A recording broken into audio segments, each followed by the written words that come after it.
pagi anak-anak. Bagaimana kabarnya hari ini? Baik. Alhamdulillah. Hari ini kita kembali belajar ekonomi. Materi yang tentang kita kebijakan. Oke. Tapi sebelum kita memulai, Bapak akan absen satu-satu dulu, ya. Oke, mendengarkan namanya. Kalau hadir bilang jawab apa? Hadir. Oke. Cahaya? Hadir. Hadir. Cecilia? Hadir. Eka Panca? Hadir. Hadir. Elisa? Hadir. Oke. Ferry Wijaya? Hadir. Sakit. Sakit? Sakit apa dia?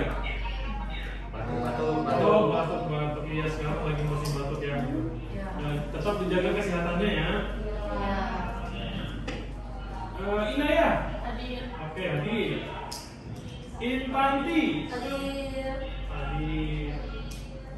Mirja? Hadir. Naiza? Hadir. Oke. Supaya tidak kaku, ya kan? Oh, boleh semuanya berdiri? Boleh.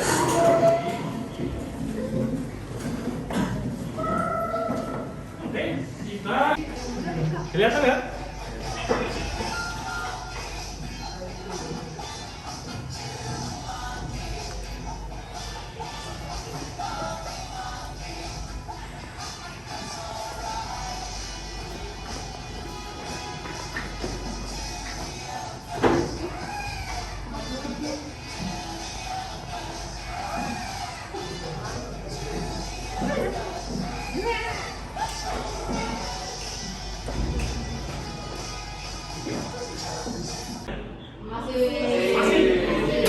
Coba Bapak tanya si Syahdan. Coba Syahdan, pelajaran apa kita minggu lalu?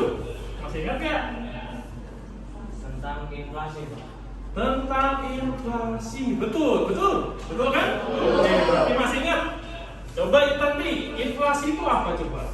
Inflasi pencetakan uang yang terlalu banyak. Oh, atau jumlah uang yang beredar banyak gitu ya? Iya. Sehingga apa? Harga naik. Jadi hari ini kita belajar kebijakan moneter, bukan gitu. Pak, apa hubungannya nanti dengan inflasi? Yang kita pecahkan di pembelajaran hari ini. Oke, semangat? Semua di mejanya tidak ada lagi buku-buku lain selain ekonomi. Dia apa? Dia kita fokus gitu ya. Kalau kita udah fokus, kita akan lebih gampang lagi memahami. Oke, sekarang perhatikan slide di depan. Iya, kebijakan moneter. Peserta didik dapat menguraikan 4 dari 5 kebijakan moneter. Oke, yang ketiga, melalui diskusi kelompok. Nah, nanti kita diskusi kelompok nih. Peserta didik mampu membuat kebijakan untuk mengendalikan jumlah uang yang beredar. Emang kalau uangnya banyak di masyarakat apa yang terjadi? Yang terjadi apa? Betul, yang terjadi inflasi. Kemudian kalau seandainya sedikit uang yang beredar, terus akan menjadi masalah ekonomi. Ekspansi. Yang kedua, nah, ekspansi ini menambah jumlah uang yang beredar. Nah, dalam hal ini akan mengatasi yang namanya apa? Deflasi. Karena kan deflasi itu jumlah uang yang beredar. Yang kedua adalah kontraktif. Nah, ini adalah kebalikan dari ekspansi. Tadi ekspansi menambah, kalau kontraktif kok bisa gitu ya? Ingat, sesuatu yang berlebih itu tidak. Mereka melakukannya dengan instrumen berikut ini. Coba perhatikan. Coba dibaca yang pertama, kelihatan nggak? Coba. Oke, kebijakan pasar terbuka. Kemudian tingkat bunga diskonto. Cadangan kas minimal. Iya. Kemudian? Oke, kita bahas yang pertama, Pak. Ini yang pertama. atau open market policy. Nah, ya kan berarti tujuannya untuk apa? Menambah atau mengurangi? Betul, mengurangi jumlah uang ya. Nah, sebaliknya ketika Bank Indonesia melalui bank-bank umum, Minimal untuk apa ya? oh ini ya.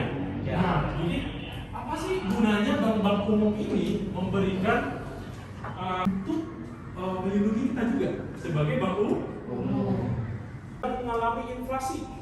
Kalau bank umum mempermudah kredit, jatuhnya apa? Memperparah inflasi. Nah, itu adalah contoh-contoh himbauan, gitu ya. Oke? Sudah mengerti sampai di sini? Oke, sekarang sesuai dengan apa yang Bapak sampaikan, kita akan melakukan kerja kelompok. Bapak akan memberikan beberapa data. Nah, nanti kalian analisis, gitu ya. Nanti ada soal pernyataan, kalian analisis pernyataan ini benar nggak atau salah nggak. Nah, kalau kamu memilih benar, apa alasan kamu? Gitu ya, pasti ada alasannya dong. Ketika kita melakukan sesuatu, misalkan, itu benar, alasannya apa? Bapak akan membagikan LKPD, lembaga kerja, gitu ya. Nanti ada soal di sana, ada beberapa kasus yang sedang terjadi bahkan yang hari ini yang ada baca berita kan yang masalah 2023 akan terjadi apa? Ya, resesi itu di mana kondisi ekonomi apa? Anjlok ke bawah, turun banget gitu ya. Nanti kita akan ada mengenai itu. Oke? Nanti dengan baik-baik didiskusikan ya sama teman kelompoknya. Jadi semuanya harus aktif. Ada yang pasif karena apa? Namanya kita kelompok ya. Ada yang dapat 2 enggak? Ada yang dapat 2. Oke. Dibaca 1, 2, 3, 4, 5. Oke. 2, 3, 4. Ada yang belum dapat? Iya. Dulu beritanya, ini masalah resesi. Nah, masalah resesi itu salah satunya adalah contohnya kalau deflasi boleh terjadi deflasi, kalau inflasi sesuai dengan berita ya. Jadi beritanya, datanya dibaca dulu baik-baik, kemudian pertanyaannya baru dipahami, baru dijawab. Gitu ya, selanjutnya sampai nomor. Ya, itu semua betul. Jadi ya, tempat itu mereka mendapat ya. Jadi di sini kita bebas melakukan pendapat mengenai persoalan yang sudah kita dapatkan.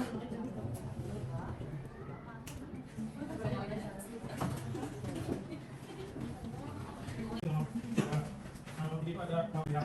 Jadi yang bingung, uang pas itu termasuk juga ke dalam jumlah uang yang beredar. Jadi bukan hanya uang kapal pengiriman saja yang beredar dalam beredar, tapi juga uang pasti. Uang pas itu adalah contohnya tabungan berjangka kan tidak langsung dia, tidak bisa langsung membeli barang gitu. Tapi bisa diambil, tapi nggak bisa langsung. Semangat.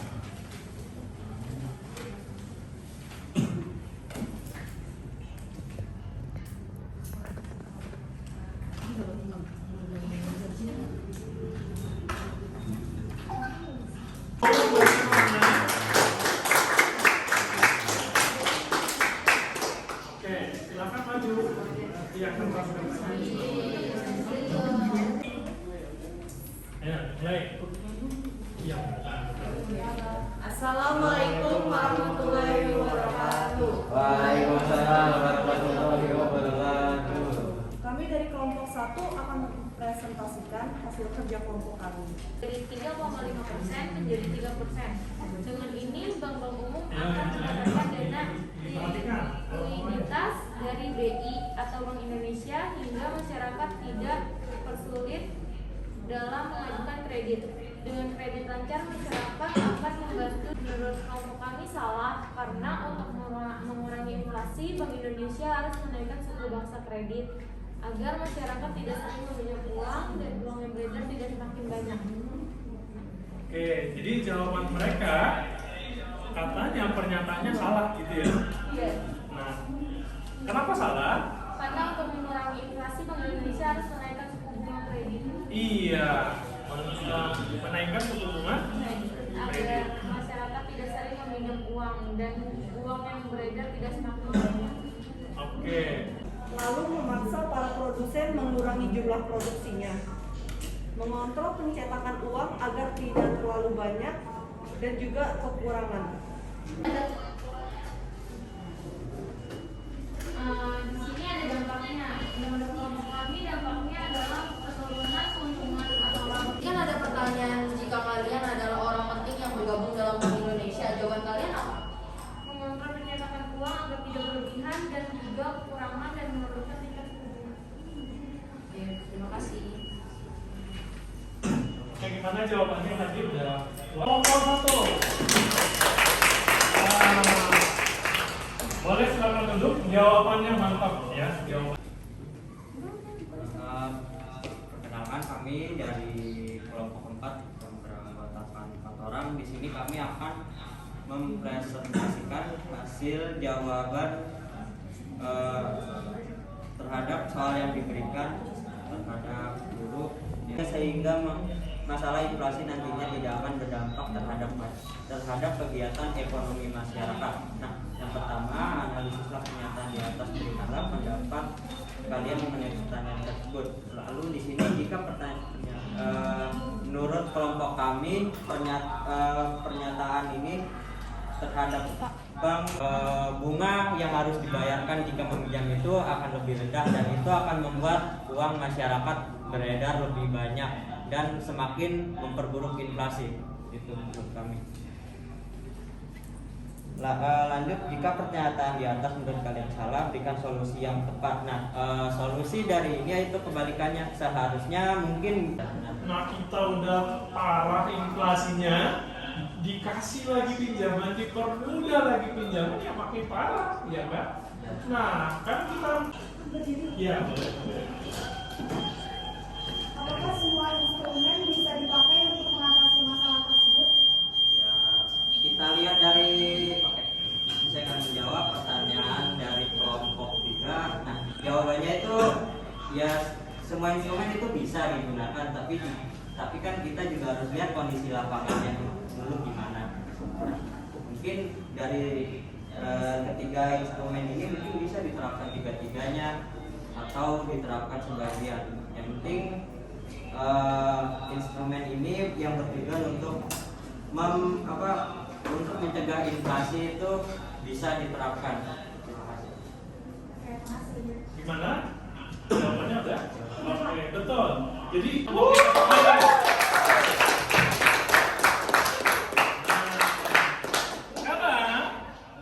sekarang apa kita sudah selesai belum ya? Nah, sekarang dari yang berarti peran dari Bank Indonesia melalui kebijakan moneter dalam perekonomian apa? Ada yang tahu? Ada yang tahu peran apa? Peran kebijakan moneter dari yang tidak, kita udah bahas tuh. Oh, tadi kalau terjadi inflasi, Di sini disimpulkan bahwa Bank Indonesia itu berperan untuk menstabilkan keadaan perekonomian negara atau di sini pada dasarnya Bank Indonesia untuk menstabilkan perekonomian Indonesia dan mengontrol laju peredaran rupiah serta menjaga nilai tukar rupiah agar tidak lemah oleh negara lain. oke, betul. Tepuk tangan saja. Stabilisasi ekonomi kita berdiri. Yang tadi ya? Iya. Oke, tadi. Jadi peran kebijakan moneter itu bisa juga meningkatkan kesempatan kerja. Meningkatkan kesempatan kerja dengan gimana itu?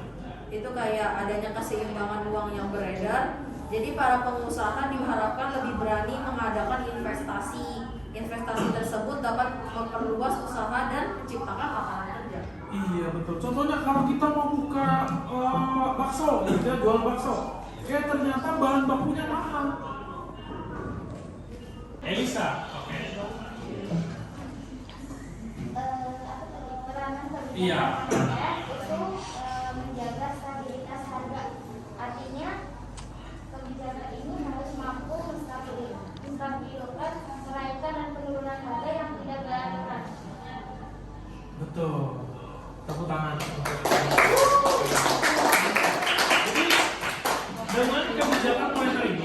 harus seimbang. Artinya apa? Jumlah uang dengan kebutuhan barang atau kuantitas uang dan Oke, itulah kebijakan moneter. Oke. Hasil itunya nanti boleh dikumpulkan oleh Bapak. Ayo ketuanya boleh dikumpulkan. Kesimpulan pada pembelajaran kita hari ini, di sini kita tahu bahwa yang namanya inflasi atau deflasi itu tidak baik bagi perekonomian kita, dan disitulah peran Bank Indonesia atau peran Bank Sentral hadir untuk menstabilkan peredaran uang agar tetap dijaga inflasi maupun deflasi supaya ekonomi bisa terkendali dan mengalami pertumbuhan yang baik. Peran kebijakan moneter untuk mengatasi inflasi dan juga deflasi. Iya, betul.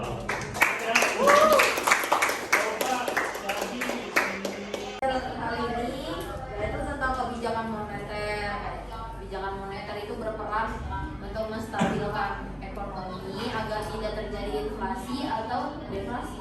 Iya, terang. Oke, sama-sama baca ya. 1, 2, 3. Hiduplah seorang kau mati besok dan belajarlah seorang kau hidup selamanya. Iya, artinya apa? Kalau kita seolah-olah kita udah tahu besok akan mati, apa yang kita lakukan? Kita akan melakukan hal-hal yang segala sesuatu yang baik. Nah, untuk itu buat kalian yang sudah mengerti pembelajaran ini, misalkan pembelajaran kebijakan moneter tadi, jumlah peredaran uang itu untuk materi minggu depan. Oke, sampai di sini pertemuan kita. Oke, selamat siang dan sampai ketemu di pertemuan selanjutnya.